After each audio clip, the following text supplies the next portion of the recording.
Assalamualaikum warahmatullahi wabarakatuh. Perkenalkan, nama saya Ika Milasari, NPM 222102021, Program Studi Hukum Tata Negara. Di sini saya akan menjelaskan tentang hukum waris Islam. Pertama, pengertian kewarisan Islam.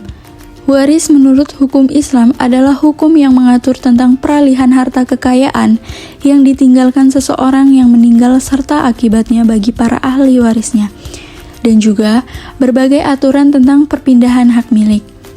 Yang kedua, ada istilah tentang waris.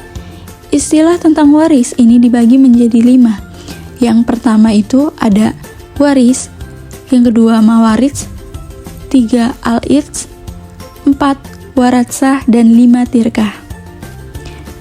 Waris adalah orang yang termasuk ahli waris yang berhak menerima warisan. Yang kedua itu mawaris, ialah orang yang diwarisi harta benda peninggalan, yaitu orang yang meninggal baik itu meninggal secara hakiki, secara takdiri, atau melalui keputusan hakim. Al-irs ialah harta warisan yang siap dibagi kepada ahli waris sesudah diambil untuk keperluan pemeliharaan jenazah, pelunasan hutang, serta pelaksanaan wasiat. Waratsah ialah harta warisan yang telah diterima oleh ahli waris, berbeda dengan harta pusaka yang di beberapa daerah tertentu tidak bisa dibagi-bagi, karena menjadi milik kolektif semua ahli waris. Tirkah ialah semua harta peninggalan orang yang meninggal dunia sebelum diambil untuk kepentingan pemeliharaan jenazah, pelunasan hutang, dan pelaksanaan wasiat yang dilakukan oleh orang yang meninggal ketika masih hidup. Yang ketiga, ada asas hukum kewarisan Islam. Yang pertama, asas ijabari. Asas ijabari ialah pengalihan harta dari seseorang yang meninggal dunia kepada ahli warisnya berlaku dengan sendirinya menurut ketetapan Allah Subhanahu wa Ta'ala, tanpa digantungkan kepada kehendak pewaris dan ahli warisnya. Yang kedua, asas bilateral. Yang dimaksud dengan asas bilateral dalam hukum kewarisan Islam adalah seseorang menerima hak kewarisan dari kedua belah pihak kerabat, yaitu dari garis keturunan perempuan maupun keturunan laki-laki. Yang ketiga, asas individual. Yang dimaksud asas individual ini adalah setiap ahli waris berhak atas bagian yang didapatkan tanpa terikat kepada ahli warisnya. Yang keempat, asas keadilan berimbang. Yang dimaksud asas keadilan berimbang adalah keseimbangan antara hak dengan kewajiban dan keseimbangan antara yang diperoleh dengan kebutuhan dan kegunaan. Yang kelima, ada kewarisan akibat kematian.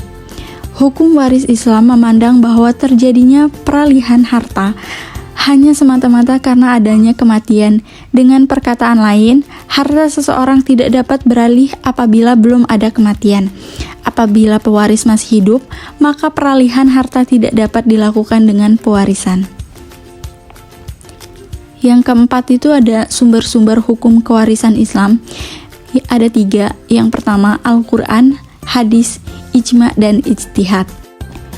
Yang kelima, sebab-sebab adanya hak warisan dalam Islam. Yang pertama, hubungan kekerabatan atau hubungan nasab. 2, hubungan perkawinan. Dan yang ketiga, al-wala atau memerdekakan hamba sahaya atau budak.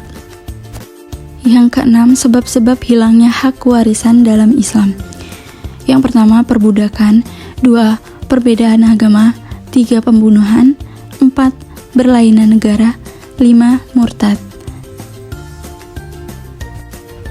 7. Rukun dan syarat kewarisan. Yang pertama, kita akan membahas tentang syaratnya. Ada 3, yaitu pewaris, ada ahli waris, dan yang terakhir itu ada harta warisan. Selanjutnya itu rukunnya. Yang pertama ada waris, yang kedua mawaris, dan yang terakhir itu ada al-mawruts. Yang ke-8, hukum dan tata cara pembagian harta warisan dalam Islam. Yang pertama ada 1/2. Asbabul furud yang berhak mendapatkan setengah adalah 1 kelompok laki-laki, 4 perempuan, diantaranya suami, anak perempuan, cucu perempuan dari keturunan anak laki-laki, saudara kandung perempuan, dan saudara perempuan sebapak. Yang kedua ada 1/4. Ahli waris yang berhak mendapatkan 1/4 dari harta pewaris hanyalah 2 orang, yaitu suami dan istri. Yang ketiga itu ada 1/8. Ahli waris yang berhak mendapatkan bagian warisan 1/8 adalah istri yang mendapatkan waris dari peninggalan suaminya, baik itu memiliki anak atau cucu dari rahimnya atau rahim istri yang lain. Yang keempat, 2/3. Ahli waris yang berhak mendapatkan 2/3 warisan terdiri dari 4 perempuan. Ahli waris ini antara lain anak perempuan kandung, cucu perempuan dari anak laki-laki, saudara perempuan kandung, dan saudara perempuan sebapak. Yang kelima ada 1/3. Ahli waris yang berhak mendapatkan 1/3 warisan hanya 2, yaitu ibu dan saudara baik laki-laki atau perempuan dari satu ibu. Yang terakhir itu ada 1/6. Ahli waris yang berhak mendapatkan bagian 1/6 warisan adalah 7 orang, yakni bapak, kakek, ibu, cucu perempuan, keturunan anak laki-laki, saudara perempuan sebapak, nenek, dan saudara laki-laki dan perempuan satu ibu. Sekian penjelasan dari saya, kurang lebihnya saya memohon maaf. Wassalamualaikum warahmatullahi wabarakatuh.